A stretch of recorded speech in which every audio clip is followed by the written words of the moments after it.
산과 지리산을 이어주는 길목. 오도제 한편에 아카시아 꽃이 하얗게 흐드러졌다. 본명은 아카시나무. 하지만 여전히 아카시아로 더 친숙한 오니올의 꽃나무다. 대롱대롱 핀 꽃들을 한아름 따라온 길. 산들에 흔히 핀 꽃이라도 부뚜막이 들어서면 훌륭한 계절 음식이 된다. 이것도 음식을 여러 가지를 만들 수가 있어요. 이제 찹쌀풀을 끓여서 요 꽃송이에다 발라가지고 말려서 기름에 튀겨 먹는 부각, 즉 자반이라고 하는 부각도 만들 수 있고, 또 뭐 아카시아 꽃떡도 만들 수가 있고, 뭐 여러 가지 요리를 할 수가 있어요. 이게 이걸로 가지고 이제 덮어서 꽃차도 만들고 또 장아찌도 담아 보려고 따고 있습니다. 예전에는 뭐 뗄감 없고 할 때, 그런 때는 이제 저 산에다가 심고 했다는데, 번식력이 좋아가지고 나무를 베버려도 또 가지가 거기서 벤 자리에서 엄청나게 올라오고 하니까 이 정말 시골에서는 처치곤란인 나무예요, 이게. 양꽃다운 꽃들은 곧장 꽃대와 분리하여 꽃송이만 떼어낸다. 꽃차 만들기의 첫 번째 과정이다. 천연 항생제로도 잘 알려져 있는 아카시아 꽃잎. 예전에는 이걸 약으로도 썼다고 그래요. 꽃을 갖다 이제 자괴화라 해가지고 기관지 천식이라든가 고혈압, 또 관절염, 그런데도 약으로 썼다는 기록이 있고 그렇습니다. 다음은 손질한 꽃잎을 고온에 덮어낼 차례. 양손 가득 움켜진 꽃잎에서 그윽한 향기가 기분 좋게 퍼진다. 이제 장시간 꽤 없는 노동의 시작이다. 근데 아직까지는 안 타. 제다 과정의 기본이 되는 살청 작업. 이 상태로 이제 수분이 다 날아갈 때까지 계속 이렇게 타지 않게끔 자꾸 아래 위를 위치를 바꿔주면서, 또 높은 데서 이렇게 떠가지고 이렇게 흘리면서 수분이 공중에서 날아가 버리게 만들어주는 그런 역할을 하는 거죠. 이처럼 타지 않게 골고루 덮어준 후 면보에 탈탈 털어내 꾹꾹 주물러 비비는 유념 작업을 거친다. 꽃차의 깊은 맛을 좌우하는 중요한 과정. 너무 짓무르지 않도록 적절한 힘 조절이 필요하다. 이거는 이제 이렇게 문질러 주는 이유가 요 꽃에 상처를 주는 거예요.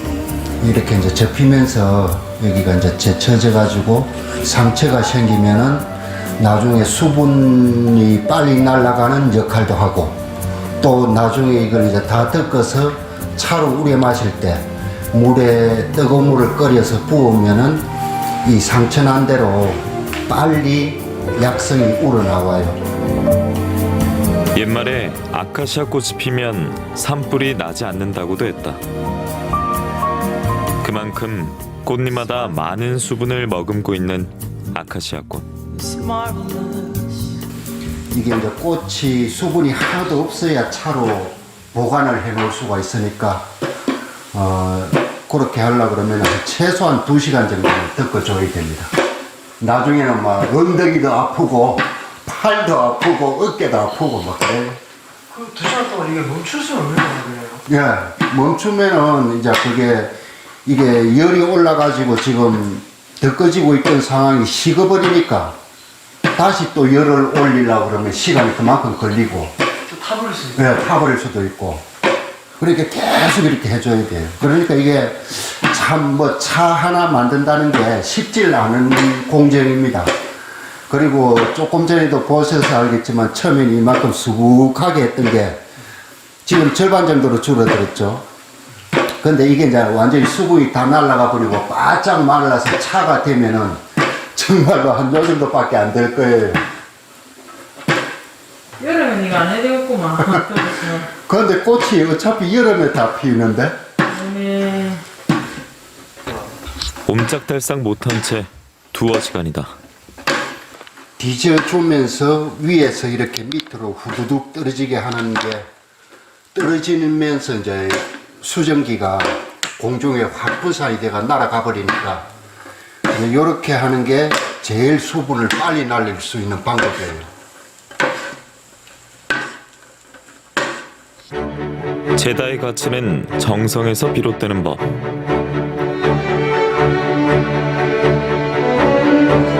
그 고단한 과정 끝에 은근하면서도 짙은 꽃향만 남았다.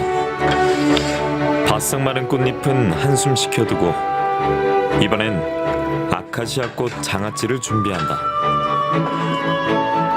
부재료는 청주와 소금 단 2가지.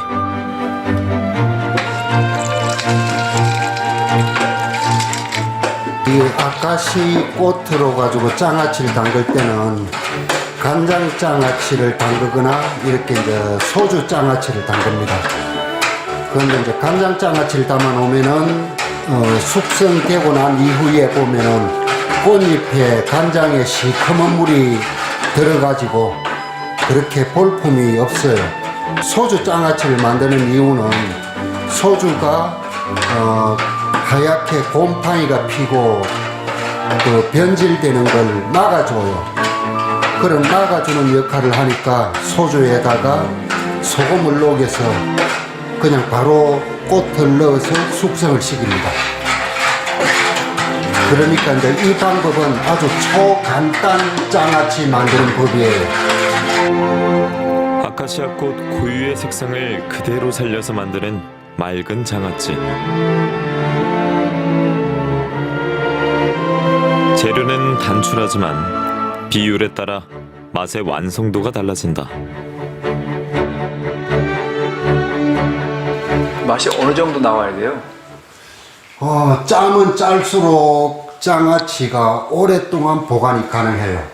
근데 이제 현대인들은 짠 걸 싫어하니까 본인들이 평소에 좀 짜게 느끼는 것보다 조금 더 짜게 그렇게 해가지고 꽃을 넣어 놓으면은 이 꽃에서 수분이 나와 가지고 다시 이게 묽어져 버립니다. 그러면 이제 싱거워지는데 그렇게 되면은 오랫동안 보관이 불가능해요. 그래서 이제 이게 조금 더 입맛에 본인들 입맛에 조금 더 짜다 싶을 정도로 그렇게 입맛을 맞추면 됩니다. 한 몇 개월 숙성이 되면은 소주 냄새도 없어지고 그 이제 꽃에서 꿀이 나오고 향이 나와가지고 소주 냄새가 희석이 돼서 소주 냄새가 나요. 이제 이렇게 담아놨다가 완전히 이제 이게 숙성이 되고 나면은 그냥 이렇게 한 송이째 들고 밥 한 숟가락 떠먹고 이렇게 훑어서 먹으면 됩니다. 이렇게 한 송이 들어 올려서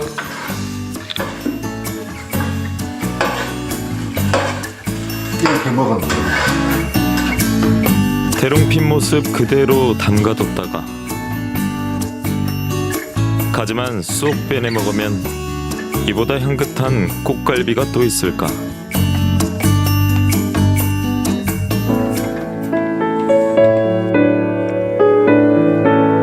한편에 식혀뒀던 꽃잎도 짙기에 우러날 준비가 됐다.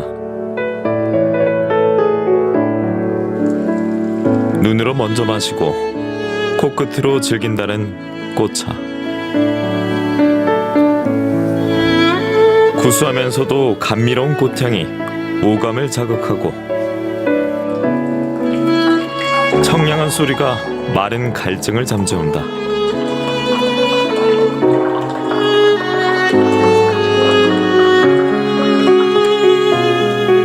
차 한 잔의 여유는 언제나 좋다.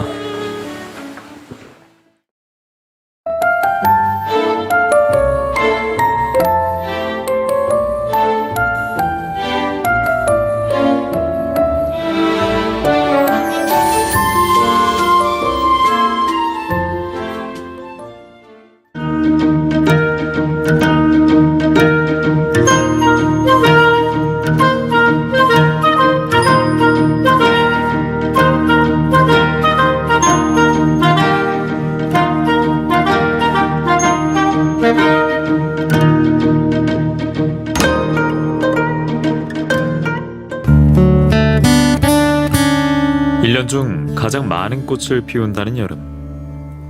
맨 먼저 다홍빛깔의 능소화가 약초꾼의 산책길을 맞이한다. 이제 이 능소화는 옛날부터 양반가에서만 심었던 그런 꽃나무인데 양반가의 기와집과 잘 어울리는 그런 꽃으로 옛날에는 양반가에서만 이걸 심었던 꽃나무입니다. 능소화의 향기는 어떨까? 향은 풀비린내 비슷한 그런 향이 나고, 그런데 꿀이 많은지 벌은 엄청 날라들고 그렇네. 과거의 능소화는 평민이 키우면 곤장을 맞았다고 전해질 만큼 아무나 함부로 키울 수 없었던 귀한 꽃이었다. 이 능소화도 이제 관상용으로 이렇게 심지만은 꽃이 지고 난 뒤에 열매가 맺히면은 그 열매를 갖다가 이제 당뇨라든가 피가 탁해져서 오는 병, 그런데 약용으로 이용했던 기록이 남아 있어요. 그런데 이제 열매에 갈고리가 있어가지고 그 갈고리가 쉽게 떨어져가지고 사람 눈에 들어가서 눈을 멀게 한다고 능소화 주변에 가까이 못 가게 했던 그런 이야기도 전해져 와요. 양반꽃으로 불리는 능소화와 달리 어느 집에서나 쉽게 볼 수 있었던 서민의 꽃도 있다. 접시처럼 널널한 꽃잎을 피워내는 접시꽃이다. 와, 이제 접시꽃이 붉게 피는데, 이제 이 접시꽃도 붉게 피는 것보다는 흰색으로 피는 꽃을 어린 수는 나물로 먹고 또 부인병에 약으로 이용을 합니다. 그리고 또 이뇨작용이 있어가지고 몸이 붓는 그런 증상에 이걸 약으로 이용을 합니다.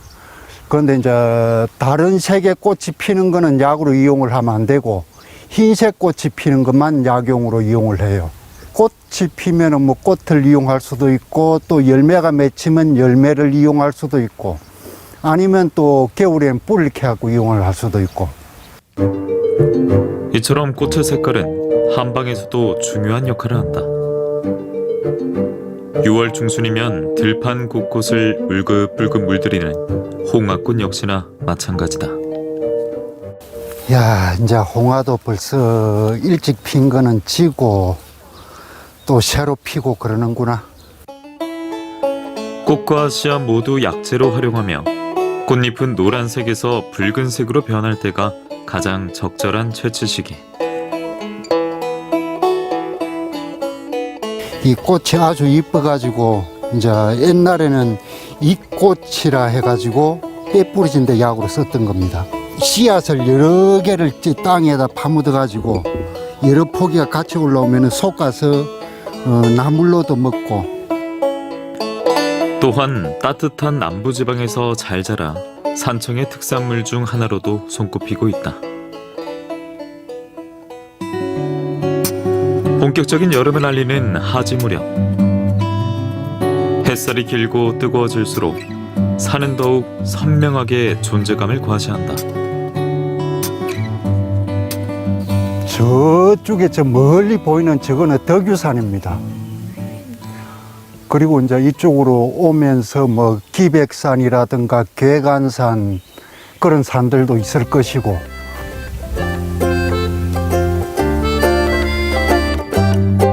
벌나비를 불러들이기 위한 꽃들의 전쟁도 소리 없이 치열하다. 가장자리에 핀 헛꽃으로 곤충을 유혹하는 산수국. 그리고 이름처럼 달콤한 꿀을 머금고 있는 꿀풀도 그중 하나다. 산과 들, 양지 바른 곳이라면 어디서나 무성하게 군락을 이루며 진한 보랏빛깔의 독특한 향기로 곤충들의 사랑을 한 몸에 받는 곳.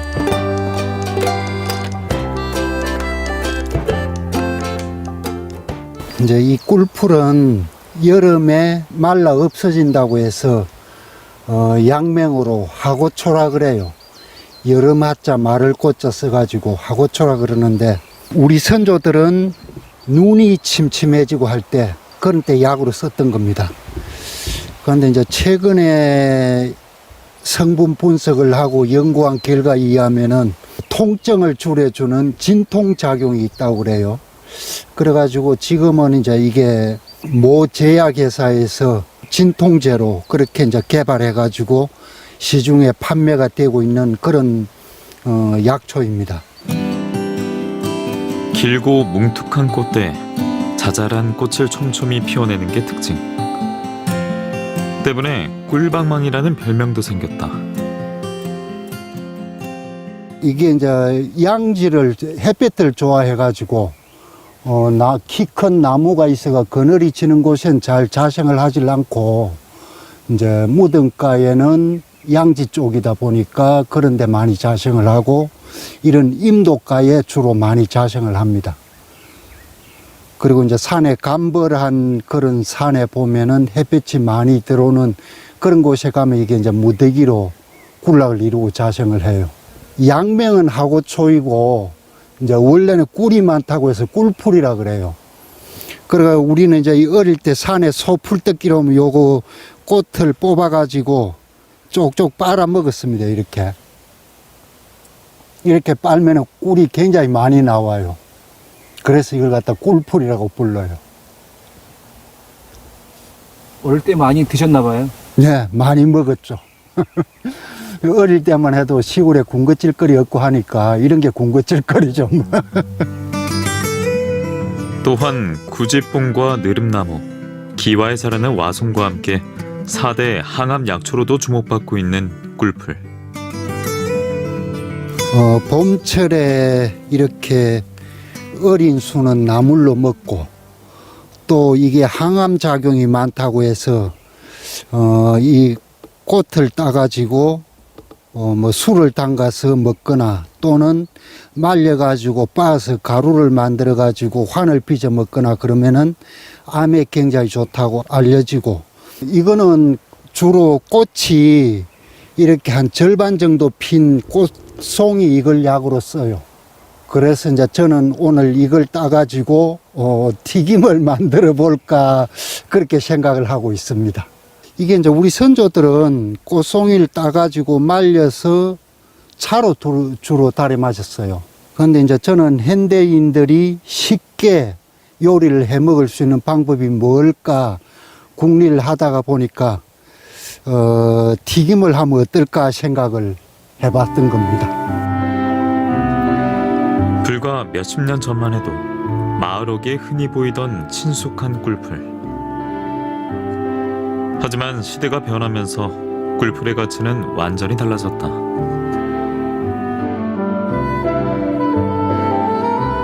이게 우리나라에 자생하는 모든 풀들이 알면은 약초고 모르면 잡초고 그래요. 그러니까 이제 이런 걸 갖다가 우리 후손들이 이 길가에 피어 있는 어떤 풀을 가지고 어떤 연구를 해서 어떤 약을 개발할지 알 수가 없어요. 그러니까 당장에 TV 방송에서 뭐 몸에 좋다 그런다고 해서 싹쓸이 하지 말라는 얘기가 그 뜻입니다. 약초꾼만의 꿀풀 요리는 어떻게 만들어질까?